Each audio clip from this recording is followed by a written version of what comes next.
I found the invitation to my wife's VP celebration in her car. My name wasn't on it. Her ex-boyfriend's was. Sitting with her parents. In my spot. While she celebrated, I packed. While she smiled for photos, I emptied accounts. When she came home, it changed everything. My name is Michael Harrison. People call me Mike. I'm 43 years old, and I've spent the last 18 years building something I thought mattered. 3 franchise locations across the metro area. Coffee shops with my name on the lease, my sweat in the foundation, my money keeping the lights on. Not glamorous, but honest work. The kind that lets you sleep at night, or at least it used to. I married Jennifer Collins 21 years ago. She was 20 then, fresh-faced and full of plans. I was 22 and stupid enough to think love conquered everything. We had Madison a year later. Our daughter just started her sophomore year at State, studying biology, living in a dorm 3 hours away. Old enough now to understand that marriages aren't always what they look like in the photos. Jennifer works as a sales director for MedTech Solutions, one of those mid-sized companies that sells surgical equipment to hospitals. She's good at it too. Brings home 6 figures, gets flown to conferences, schmoozes with doctors and hospital administrators. 3 weeks ago, they promoted her. Not officially yet, but the announcement's coming. Vice President of Sales. Corner office, company car, the works. I found the invitation by accident. Tuesday morning, I was looking for my insurance card or car. We've been meaning to add her vehicle to my policy, save a few bucks. That's when I saw the envelope wedged between the passenger seat and the center console. Cream-colored, expensive paper. The kind corporations use when they want you to feel special. MedTech Solutions cordially invites you to celebrate Jennifer Harrison's promotion to Vice President of Sales. Friday, November 15th, 7 p.m. The Metropolitan Club. Dinner and reception to follow. Below that, in smaller print, reserved seating for immediate family. I pulled out the seating chart that was tucked inside. Alphabetical by last name.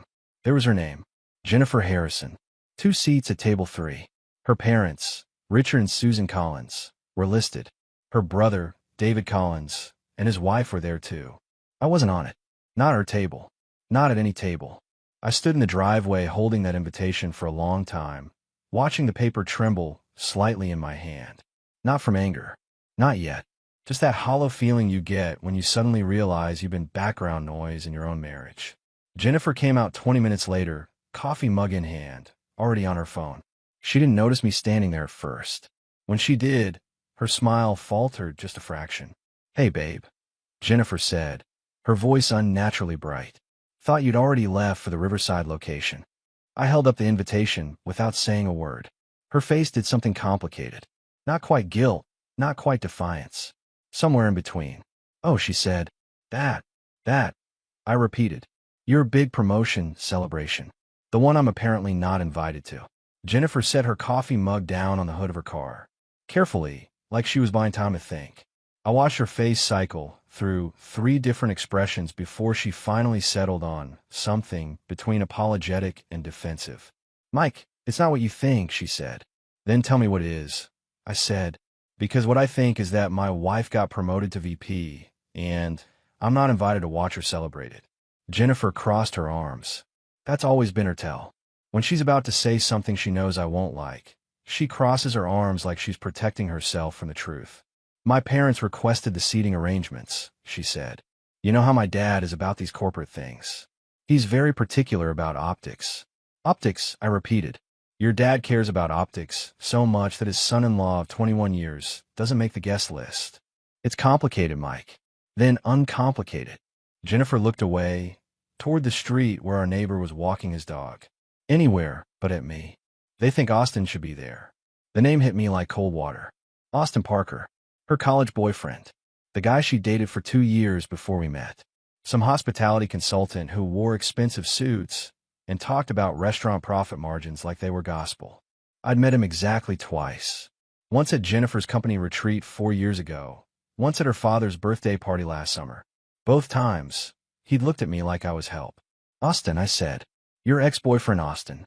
"That Austin. He's consulting with my company now," Jennifer said, her voice getting that defensive edge. "He's been helping us restructure our distribution strategy. He's actually really valuable to the team." "That's great, Jen. Wonderful. But that doesn't explain why he get a seat at your celebration, and I don't. She finally looked at me. Her jaw was tight. Because my parents like him. Okay? They always have. They think he's more their speed. Their speed. You know what I mean, Mike. He speaks their language. The corporate world, networking, that whole scene. You're great at what you do, but running coffee shops isn't exactly. She trailed off, but the rest of the sentence hung there anyway. Isn't exactly impressive to people like them. I felt something shift in my chest. Not anger yet. Something colder than that. So let me make sure I understand this correctly, I said, keeping my voice level. Your parents like your ex-boyfriend more than your husband. And rather than tell them that's insane, you just went along with it. Didn't even mention it to me. Just let me find out by accident. I was going to tell you, Jennifer said, but even she didn't sound convinced. When? Friday night, when I asked how the party went. She didn't answer that. Just stood there in the driveway, arms still crossed, looking at me like I was the one being unreasonable. You know what the worst part is? I said, it's not that you didn't fight for me. It's that you didn't even think I'd care enough to fight back. I handed her the invitation. She took it, but didn't look at it. I need to get to the Riverside location, I said. Inventory deliveries coming at 9. I walked past her, got in my truck, and drove away. In the rearview mirror, I could see her still standing there in the driveway, holding that cream-colored envelope like it might catch fire. But here's the thing about quiet people. We don't always show you when we're hurt. We just start making plans. The Riverside location needed me, but not as much as I needed it. Sometimes you need a reason to get out of your own head, and counting inventory is as good as any. Besides, I do my best thinking when my hands are busy. I spent Tuesday organizing the stockroom, checking delivery schedules, training the new kid on the espresso machine. Normal Tuesday stuff. But in between pulling shots and signing invoices, I was thinking about that seating chart. About Austin Parker's name in the spot where mine should have been. Around 2 in the afternoon, I call my accountant. Gerald Simmons, 68 years old. Been doing my books since I opened the first location 15 years ago. Sharp as they come. Gerald, I need you to pull something for me, I said. All joint account activity for the last 2 years. Everything Jennifer and I have together. Checking, savings, the investment accounts. That's a lot of paperwork, Mike, Gerald said. What am I looking for? I don't know yet. Just anything that looks off. Large withdrawals, unusual transfers, anything I didn't authorize. There was a pause. Gerald's not stupid. He'd been married 43 years. He knew what this kind of request meant. I'll have it for you by Thursday, he said.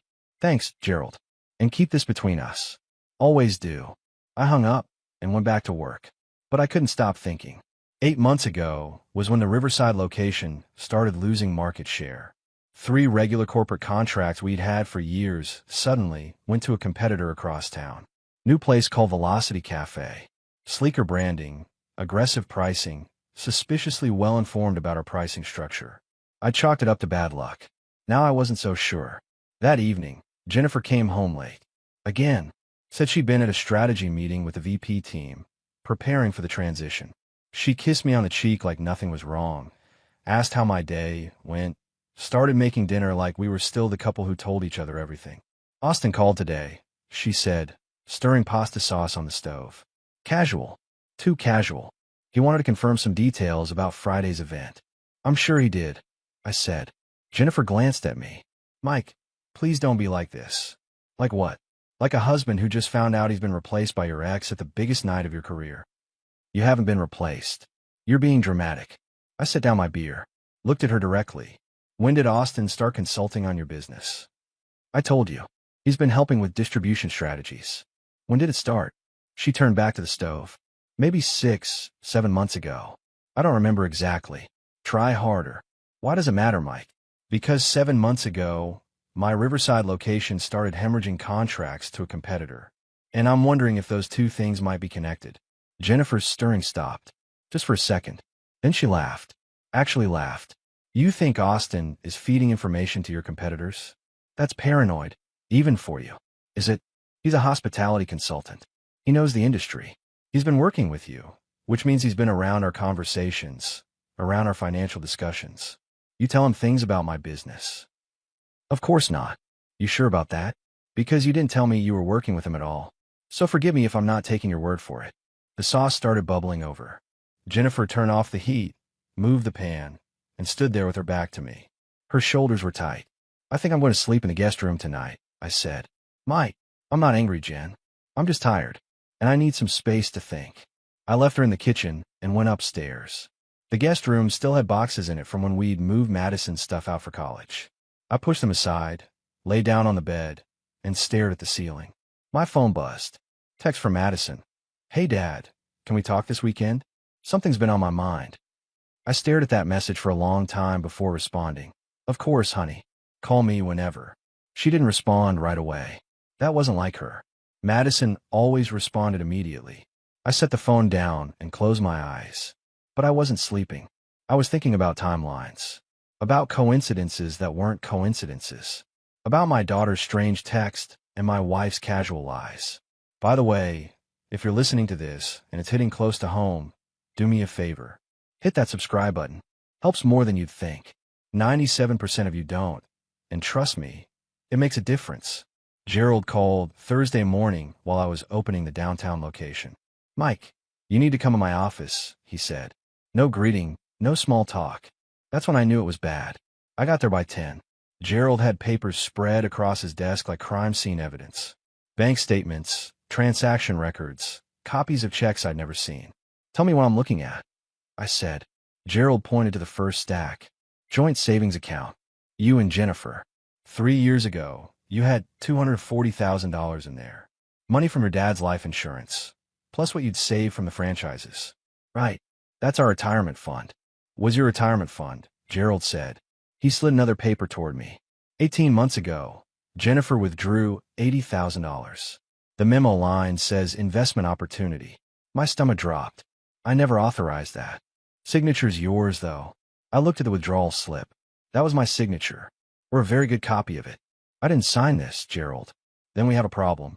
He pulled out more papers. 6 months later, another $70,000. Same story. Your signature. No consultation. 3 months after that, $45,000 more. How much is left? $42,000. And that's only because she hit the annual gift tax limit. Couldn't take more without triggering IRS scrutiny. I sat back in the chair. Nearly $200,000. Gone. Where did it go? Gerald handed me another document.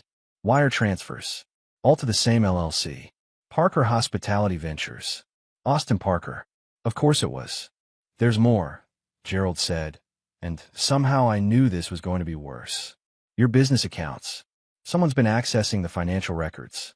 Not taking money directly, but pulling reports. Vendor contracts.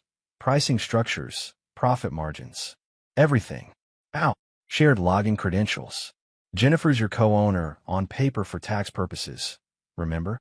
She has administrator access to the accounting software. These pulls happened after hours. Late evening, around 9 or 10 p.m. When I'm usually asleep. Yeah. I stood up and walked to the window.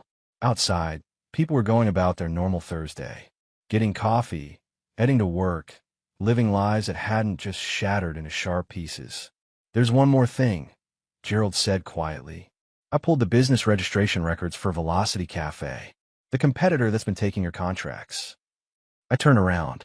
Silent partner listed as Parker Hospitality Ventures. Registered 8 months ago. The room felt smaller suddenly. Austin Parker wasn't just consulting with my wife. He was using information from my business to compete against me. Using my money to fund it. And Jennifer had been helping him do it. What do I do, Gerald? He looked at me over his reading glasses. Legally, you document everything. You protect yourself. You get a lawyer. And personally, Gerald folded his hands. You decide if you want to fight or walk away. But Mike, if you walk away, you do it smart. You don't leave anything behind that can bite you later.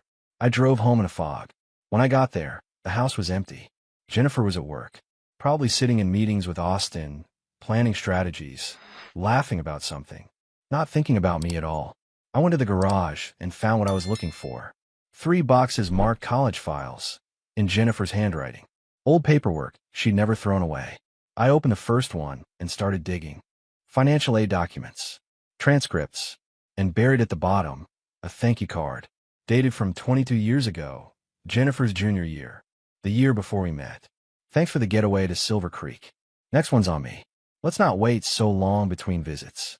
Yours, Austin. Silver Creek. That was 7 hours away. Jennifer had told me she'd spent that spring break volunteering at a homeless shelter. I remembered because I felt guilty for going to Cancun with my buddies while she was doing charity work. She hadn't been at a shelter. She'd been in a cabin with Austin. I sat on the garage floor with that card in my hand, and something cold settled in my chest. Not rage. Not even hurt anymore. Just clarity. Perfect, crystalline clarity. She'd been lying to me from the beginning, and she'd gotten so comfortable with it that she'd stopped being careful. That was her mistake. Friday morning started like any other. Jennifer's alarm went off at 6. I heard her shower running, heard her moving through the bedroom, heard the closet door open and close as she picked out something for the big day. I was already awake. Had been for hours. Lying in the guest room bed, watching the ceiling fade from black to gray as dawn came through the window. By 7, I was dressed. Jeans, work boots, my old Colorado State hoodie. Jennifer was in the kitchen, coffee in hand, scrolling through her phone. She looked up when I came down the stairs. "Morning," she said. Careful, like she was testing the temperature of the water. "Morning," I said back. "You working at the downtown location today?" "That's the plan." She nodded, sipped her coffee. "So about tonight." "Have a great time," I said. "You've earned it." Something flickered across her face.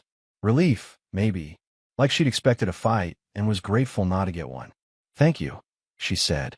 "That means a lot." I pour myself coffee. Black, no sugar. Same way I've been drinking it for 20 years.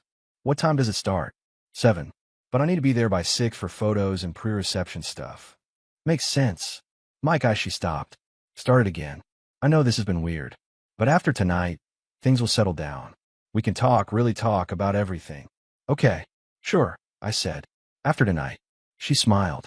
Small, uncertain, but real. Then she kissed my cheek and left for work. I stood in the kitchen for a long time after her car pulled away, thinking about that kiss, about how easy it was to lie with a smile. Then I got to work. First call went to Gerald. Transfer my half of the joint accounts into my personal business account. Everything. Do it this morning. "Mike, that's going to trigger alerts." "I know. Do it anyway. And pull me off every joint authorization. Credit cards, utilities, everything with both our names. I want my name removed by end of business today." "You're sure about this?" "Gerald, I've never been more sure of anything." Second call went to my lawyer. Patricia Hendricks, 56 years old, best family attorney in the metro area. I'd met her twice at Chamber of Commerce events. Never thought I'd need her. "Patricia, it's Mike Harrison. I need to retain you. Today." "What's going on, Mike?" "My wife's been emptying our accounts to fund her ex-boyfriend's business. She's been feeding him information from my franchises. And I need to make sure when this blows up, I'm protected." There was a pause. "Come to my office at 9. Bring everything you've got." I spent 90 minutes in Patricia's office.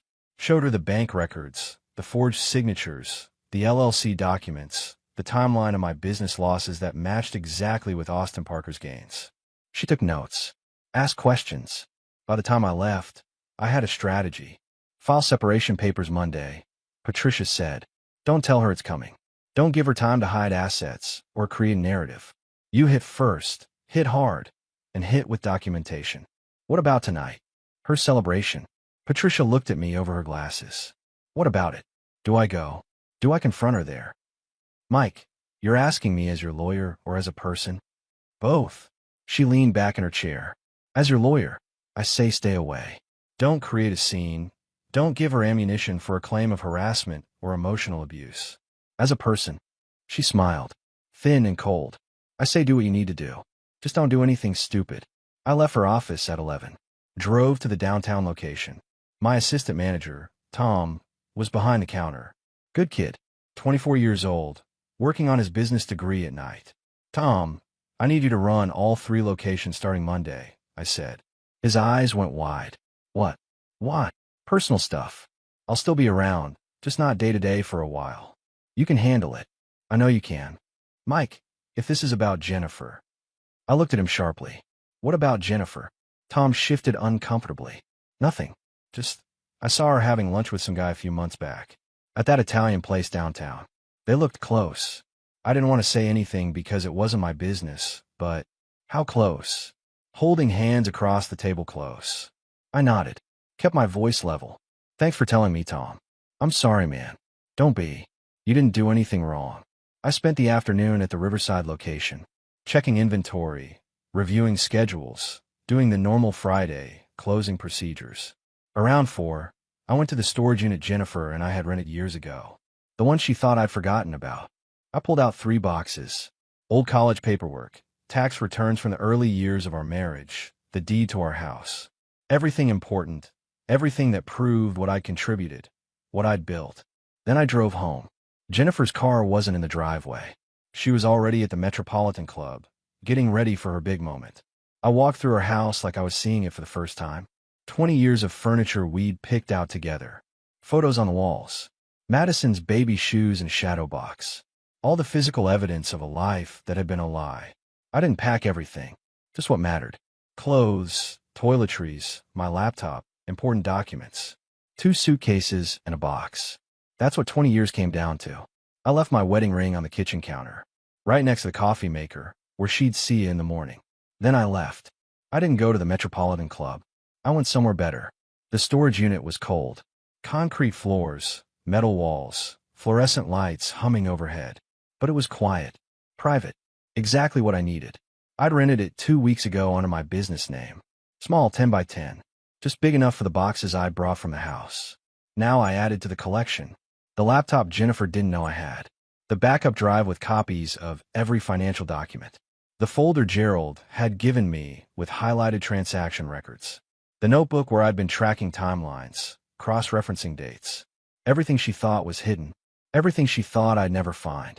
I sat on a folding chair and pulled out my phone. 7:15. The celebration had started. Jennifer was probably giving her acceptance speech right now, thanking the executive team, thanking her parents, thanking Austin for his invaluable professional guidance. My phone buzzed. Text from Madison. Dad, I'm driving home tonight instead of tomorrow morning. Need to see you. Something's wrong. I stare at that message. Something's wrong. Madison knew. I don't know how, but she knew. I called her. She answered on the first ring. Dad, hey sweetheart. What's going on? Where are you? Madison asked. I called the house. Mom didn't answer. Your mom's at her celebration. The VP thing. Right. And where are you? Working late. There was a pause. Then Madison's voice got quieter. Dad, don't lie to me. Please. I closed my eyes. How much do you know?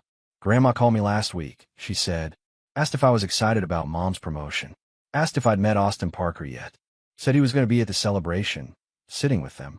What did you say? I asked who Austin Parker was. And Grandma got weird. Said he was just a business associate. But Dad, the way she said it, like she expected me to already know. Like everyone knew except you. My chest tightened. Madison, Mom's been cheating on you, hasn't she? Madison said it flat. Not a question. A statement. Yeah, I said. Yeah, she has. I heard Madison take a shaky breath. How long? I don't know yet. But longer than I want to think about. What are you going to do? I'm going to handle it. The right way. The legal way. But Madison, I need you to not be in the middle of this. You understand? I'm already in the middle of it, Dad. She's my mom. You're my dad. There's no way I'm not in the middle. Then let me make this easier. I'm leaving your mom. Filing for separation. It's going to get messy. But no matter what happens, no matter what she says or what your grandparents say, you need to know something. What? I love you. That doesn't change. Ever. You don't have to pick sides. You don't have to fix this. You just have to keep being my daughter. That's all I need from you. Madison was crying now. I love you too, Dad. I know, sweetheart. Now turn around. Go back to campus. Don't come home this weekend. Trust me on this. But, Madison, please, let me handle this part. Okay. She was quiet for a long time. Then, okay. But Dad, when this is over, when everything's settled, I'm on your side. Just so you know. I appreciate that, honey. More than you know. We hung up. I sat there in the storage unit, surrounded by evidence of my wife's betrayal, and felt something shift. Not anger anymore. Not hurt. Something colder. Something final. I pulled up Jennifer's Instagram. She'd posted 10 minutes ago. A photo of her at the podium, mid-speech, smiling at the crowd. Caption: grateful for this incredible opportunity and everyone who believed in me. The comments were already rolling in. Congratulations. Well deserved. So proud of you. I scrolled to the tag photos. Someone had posted a wider shot of the room. I zoomed in on table 3.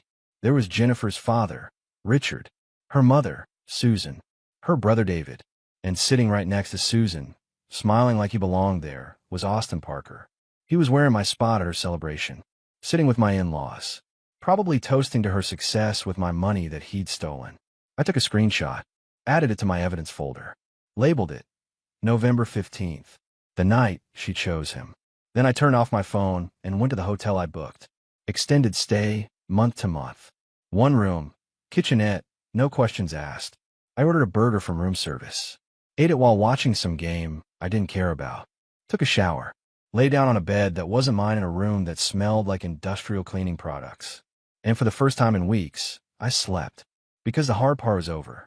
The wondering, the suspecting, the hoping I was wrong. Now I knew. And knowing meant I could act. Saturday morning. My phone rang at 8. Jennifer's name on the screen. I let it ring 4 times before answering. Not because I was cruel. Because I wanted her to feel what waiting felt like. "Mike," she said when I picked up. Her voice was tight. Controlled. "Where are you?" "Does it matter?" "Of course it matters. You left. You took your things and left without saying a word. I came home last night, and you were just gone." "How was the party?" I asked. The question threw her. I could hear in the pause. "What?" "Your celebration. How was it? Did Austin enjoy sitting at your table with your parents?" Another pause. Longer this one. "Mike, if this is about the seating arrangements." "It's not about the seating arrangements, Jennifer. It's about $200,000. Silence. Complete silence. I could picture her face, the color draining out of it. "I don't know what you're talking about," she said finally. "Yes, you do. Parker Hospitality Ventures. The LLC you've been funneling our retirement money into. Austin's little investment fund. The one he used to open Velocity Cafe and steal my contracts." "Mike, I can explain." "Can you explain the forged signatures?" "Because Gerald showed me the withdrawal slips. That's my signature on documents I never signed. That's called fraud, Jennifer. That's a felony." Her breathing changed. Got faster. "You're talking to lawyers." "Of course I'm talking to lawyers. What did you think I was going to do?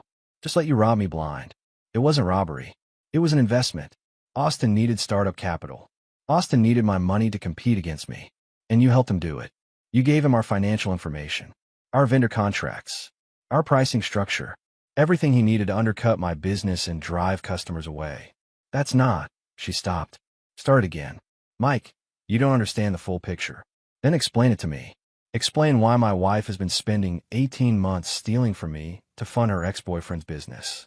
Explain why you've been meeting him for lunch at your usual spot while telling me you're in meetings. Explain the thank you card from Silver Creek, the weekend you told me you were volunteering at a shelter. You went through my things. You went through my bank accounts. We're past privacy, Jennifer." She was crying now. Quiet tears, but I could hear them. "Mike, please. Come home. We can fix this." "There's nothing to fix. Monday morning, you're getting served with separation papers. Tuesday morning, I'm filing a police report for fraud and identity theft. And by the end of next week, every client you stole from me is going to know exactly what Austin Parker is." "You can't do that. That's slander." "It's not slander if it's true. And I've got documentation, Jennifer. Bank records, forged signatures, transaction histories. Everything your fancy new VP salary can't make disappear." She was quiet for a long time. "Then, what about Madison?" "Madison already knows. She called me last night. And you know what she said? She said she's on my side. Because even her 19-year-old daughter could see what you've been doing." "Mike, I'm done, Jennifer. With the marriage, with the lies, with pretending I don't see what's right in front of me. You want Austin? You can have him. But you don't get to keep my money, my business reputation, and my dignity too." I hung up before she could respond. My hand was shaking. Not from anger. From relief. I'd said it. All of it. The truth I'd been carrying for weeks. My phone rang again immediately. I declined the call. It rang again. Declined again. Then a text came through. "Please don't do this. I'm sorry. We can work this out. I love you." I stared at those 3 words. I love you. 21 years of marriage. And that's what she said now. After everything. I deleted the message and blocked her number. Then I called Madison. "Hey, Dad," she answered. "You okay?"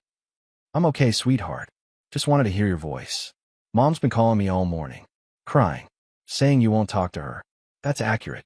Good, Madison said. Don't. She doesn't deserve it. Monday morning, 9 a.m. Patricia Hendricks' office. She had 3 folders spread across her conference table, each one thicker than the last. Mike, sit down, Patricia said. We need to talk about what I found. I sat. Braced myself. Your wife didn't just steal from you, Patricia said. She committed wire fraud, identity theft, and what might be considered racketeering, depending on how the DA want to charge it. Racketeering. She and Austin Parker have been operating a scheme for 18 months. They take your business intelligence, use it to undercut your franchise locations, then funnel profits back through the LLC. That's organized criminal activity. It fits the RICO statute. I sat back in the chair. You're saying my wife is running a criminal enterprise? Technically, yes. But here's where it gets interesting. Patricia pulled out another document. I had a private investigator run background on Austin Parker. Turns out, this isn't his first time. She slid a paper across the table. Court record from Oregon. Austin Parker, sued by his former business partner for fraud and misappropriation of funds. Settled out of court 3 years ago for an undisclosed amount. He's done this before, I said. At least once. Probably more. And Jennifer either didn't know or didn't care. What does this mean for the separation? Patricia smiled. Thin and sharp. It means you have leverage. Criminal charges hanging over her head tend to make people very agreeable in divorce negotiations. You want the house. You'll get the house. You want full custody of any shared assets? Done. You want her to pay you back for the stolen funds?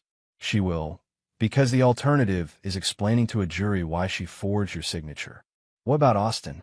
What about him? Can we go after him too? Patricia leaned forward. Mike, I'm your attorney, not his. But if you were to file a civil suit against Parker Hospitality Ventures for tortious interference with business relationships and fraud, and if that suit just happened to include discovery requests for all his financial records, well, that would be perfectly legal. Do it, I said. You sure? Civil suits are expensive. Time-consuming. I'm sure. I want every dollar back. And I want everyone in this industry to know what Austin Parker is. Patricia nodded. I'll have the papers drawn up by Wednesday.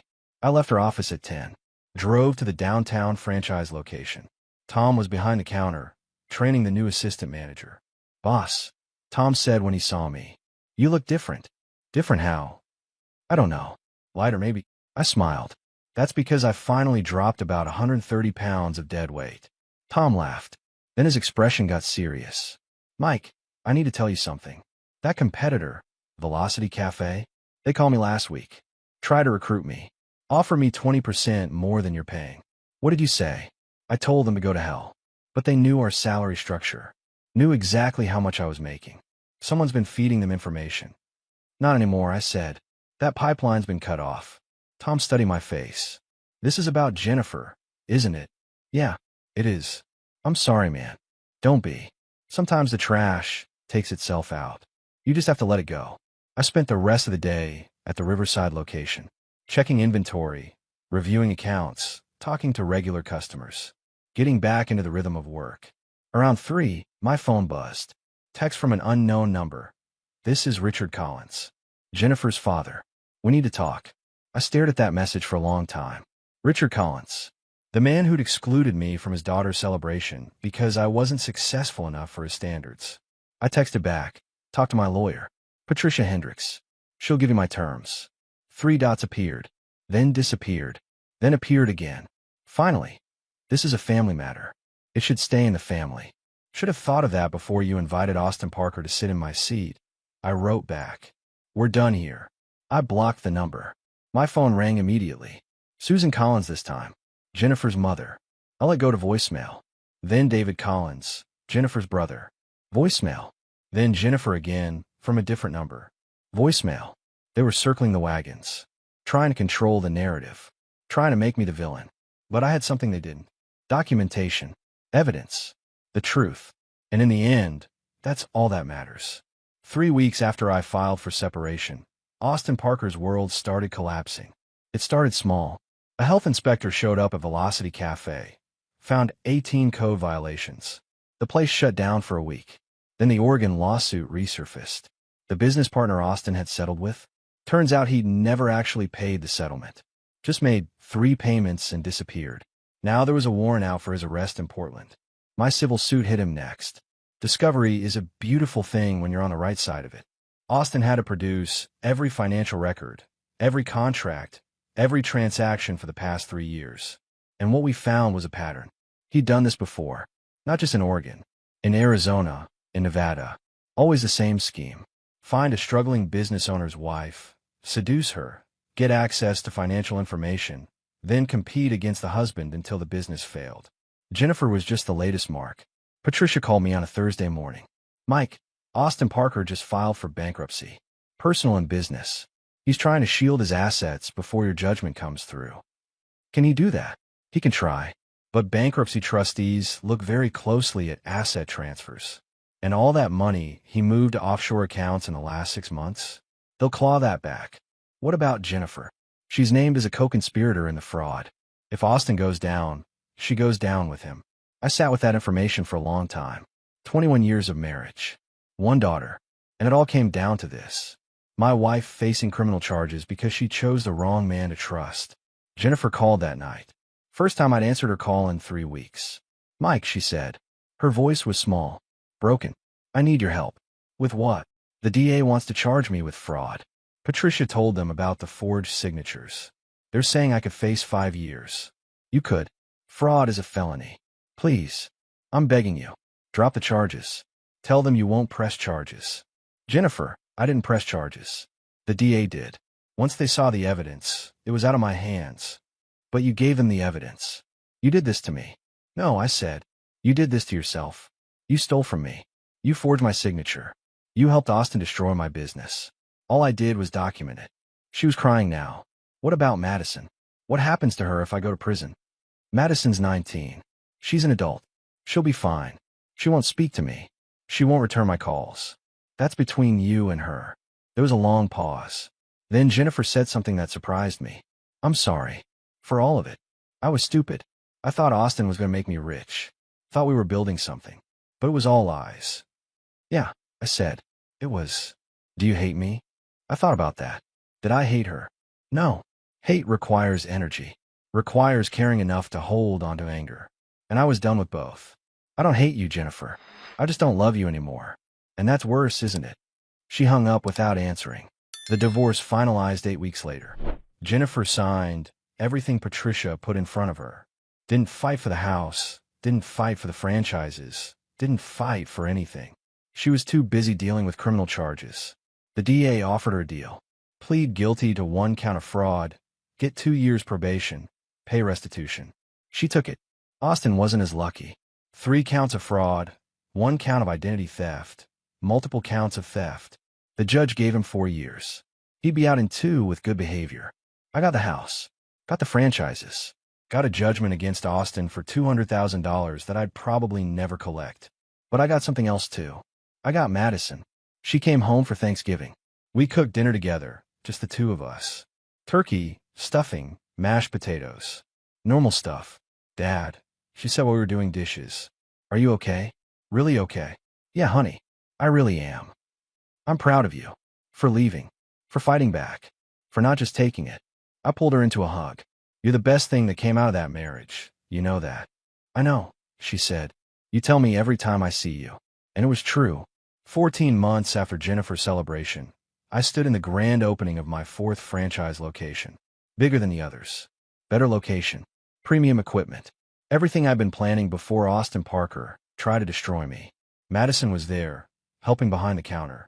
Home for spring break, wearing one of the company t-shirts, making lattes for the opening day crowd. Tom was managing the downtown location now. Full partner, 20% stake in the company. He'd earned it. My phone buzzed. Text from Patricia. Settlement came through. Austin's trustee recovered $140,000 from offshore accounts. Checks in the mail.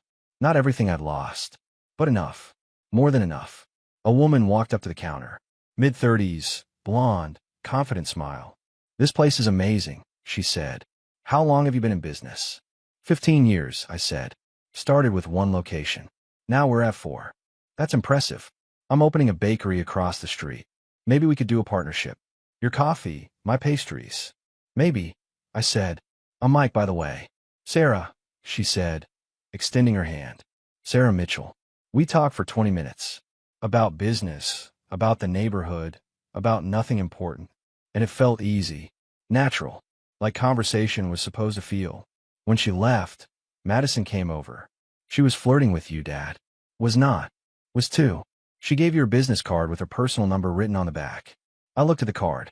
Sure enough, 10 digits in neat handwriting. You should call her, Madison said. Maybe I will. Dad, it's been over a year. Mom's moved on. You should too. Your mom moved on 2 years before we separated. That's different. Then call it evening the score. Call it whatever you want. Just call her. I put the car in my pocket. We'll see. That evening, after the grand opening crowd died down, I sat in my new office, looking at the books. The numbers were good. Better than good. The business was thriving. My phone buzzed. Text from Jennifer. Saw the news about the new location. Congratulations. You deserve it. I stared at that message for a long time. Then I deleted it without responding. Because that's the thing about moving forward. You can't do it if you're still looking back. I pulled out Sarah's business card. Looked at those 10 digits. Thought about what Madison said. Then I texted, "Hey, it's Mike from the coffee shop. Want to grab dinner this week and talk about that partnership?" 3 dots appeared. Then, "I'd love to. Friday work for you?" "Friday's perfect," I wrote back. I set the phone down and looked around my office. At the framed photo of Madison on the wall. At the business license with my name on it. At the life I'd rebuilt from nothing. Jennifer had taken a lot from me. Money, time, trust. But she hadn't taken the things that mattered. She hadn't taken my ability to build something real. To stand back up. To start over.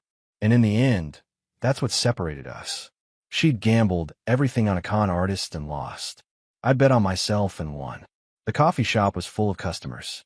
Madison was laughing with someone at the register. The espresso machine was humming. Everything was exactly as it should be. I was 44 years old. Single. Starting a business expansion and maybe, just maybe, starting something else too. It wasn't the life I'd planned 21 years ago when I married Jennifer Collins. It was better.